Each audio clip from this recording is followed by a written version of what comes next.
If you want to learn a fast and effective way to write reports quickly, to zero in on key ideas and concepts necessary to get reports finished quickly, write homework or an essay, really get started with the key ideas that are necessary to answer big questions, then pay close attention.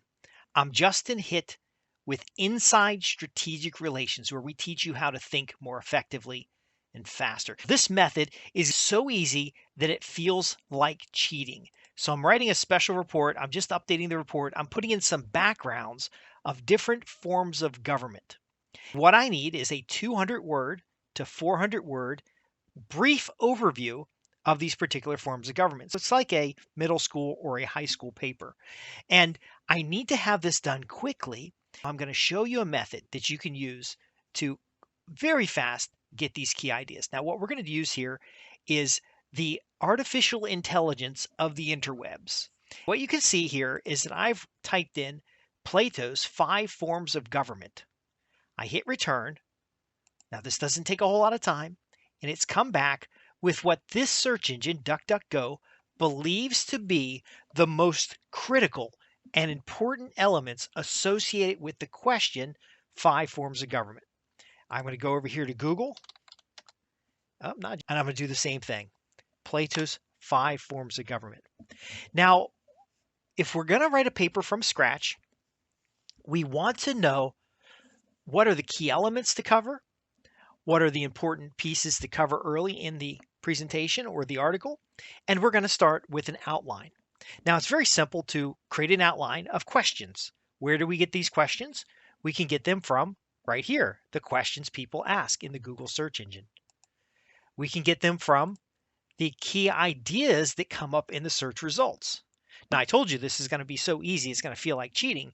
The fact of the matter is the search engine has gone out and gathered all the key ideas. It wants to entice me into what to look for. So I could watch a video. See, a lot of people would just go, watch some videos. I could watch a video and get the 5 forms of government. But what I have on this page is the 5 regimes. They are aristocracy. See where my mouse cursor is? Democracy, oligarchy, democracy, and tyranny. And then it basically how Plato assigns each. There's a key element right there. Think about this as index cards. Another index card here, he discusses the 5 forms in his book, Republic. It's book number 8. And then here are the forms. So now I've got a validation of 2 pieces of information. Down here, 5 forms of government. Now, some of these websites are going to be more credible than others, but here it says, the ideal government is one that is ruled over by philosopher kings with no personal property or wealth supported by the lower classes.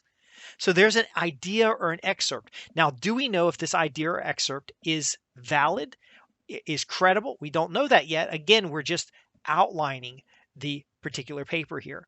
Here's facts versus myths. And here's a little background about what city. Over here, there's an excerpt from Wikipedia. All of these items go down on index cards, and then the index cards can be shuffled. The same thing with the questions from Google. Now, Google is going to return similar pages. That's fine. You can ignore all this Uber suggest stuff. That's from search engine marketing. But here's what are the forms of Plato's government? We want to answer that. If we're going to write a report about the 5 forms of government, we need to ask the question, what are the forms? What are the different forms? That gives us the concept of describing the differences between the different forms of government. That'll give us a more complete paper. Now, you see what's happening here. Even before I might watch a video, read an article, or anything, I'm actually starting to extract key ideas. But am I really doing this? No, I'm not. I'm allowing the search engine to do it for me. And there's a concept here, the sequence of forms. Okay, do these government forms follow a particular sequence? Like, do we start with a aristocracy and then it breaks down into a democracy, or a democracy into a tyranny? We don't know. So we write down that question. What you end up with is a stack of index cards with questions. And then from those questions, we can start expanding our concepts as we gain additional information. Now, this is it's a hybrid form of research that extracts key points first, cultivates an outline, and then from that outline expands it with questions so that we end up with kind of more of a a a a framework, kind of a skeleton.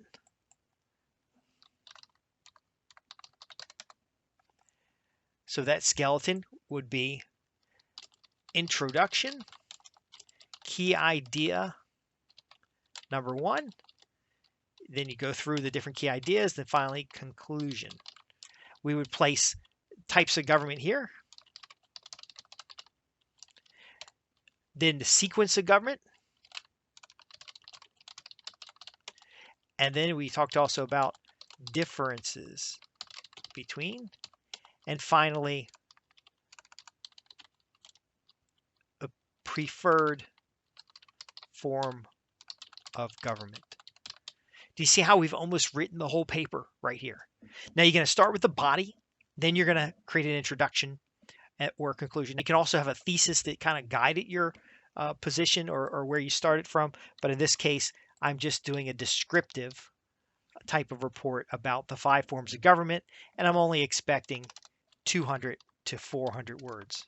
What makes this kind of report interesting? Well, if I'm talking about Plato, I might want to talk about how Plato compares and contrasts to Aristotle, to Polybus, to Cicero, to Machiavelli, to Thomas Hobbes, all these different other forms. So I'm taking my chunk, which is the 200 to 400 words, putting it into a larger paper as a first draft, and then I can expand from there.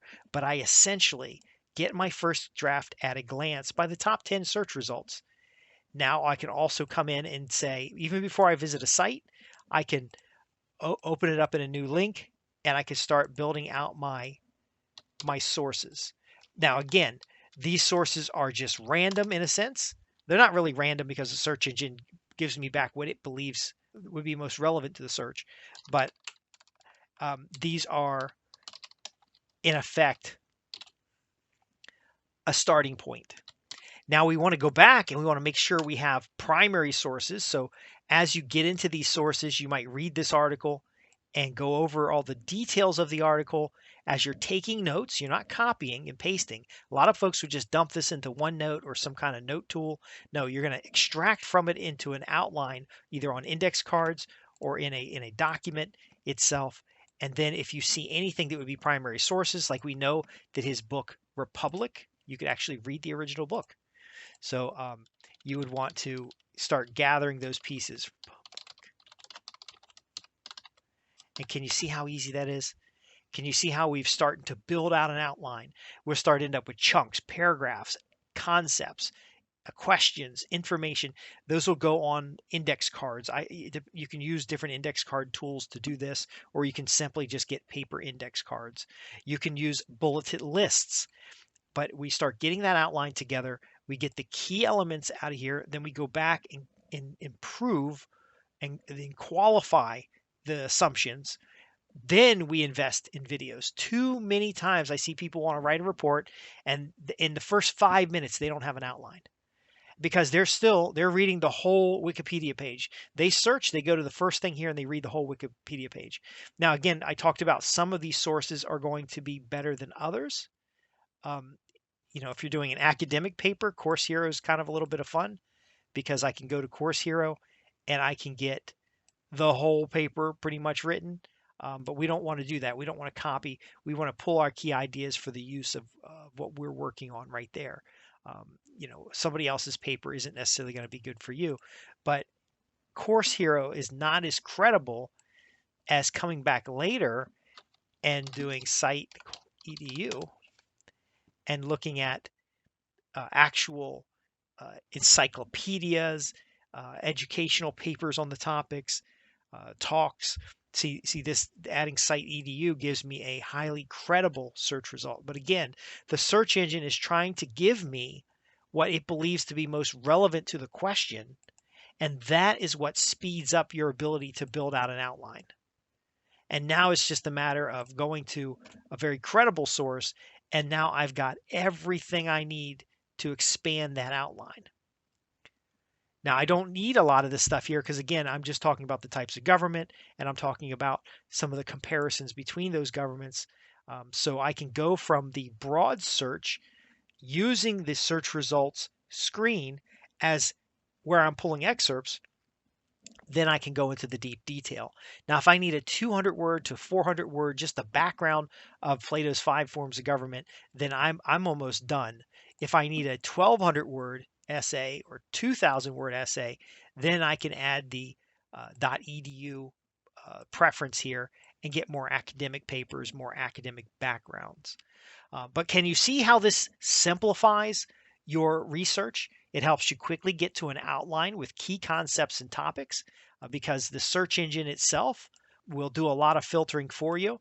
In many cases, you'll even get the idea of what other concepts you might be looking for in the suggested search below.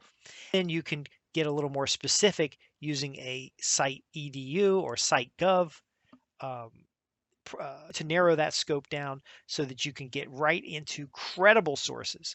Your initial source is about building an outline. Your detailed search is about extracting credible resources. Now, there's nothing wrong with going to the library and doing something similar. So quickly before you go to the library, you build out your outline using the search engine, or you use some kind of investigative tool, and then you go to the library and you pull the specifics out.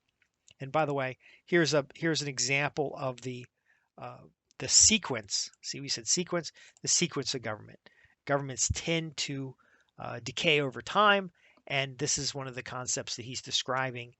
So there's kind of a sequence, and you can get consumer-related papers tend to be very high level, very summary based, where the academic papers tend to be more detailed. So where you go after your outline is more focused and more specific to your long-term needs. So I hope this was helpful. I'm Justin Hitt from Inside Strategic Relations, where my objective is to help you think more critically, to help you think more clearly, and to help you transform business relationships into profits. Thanks for listening.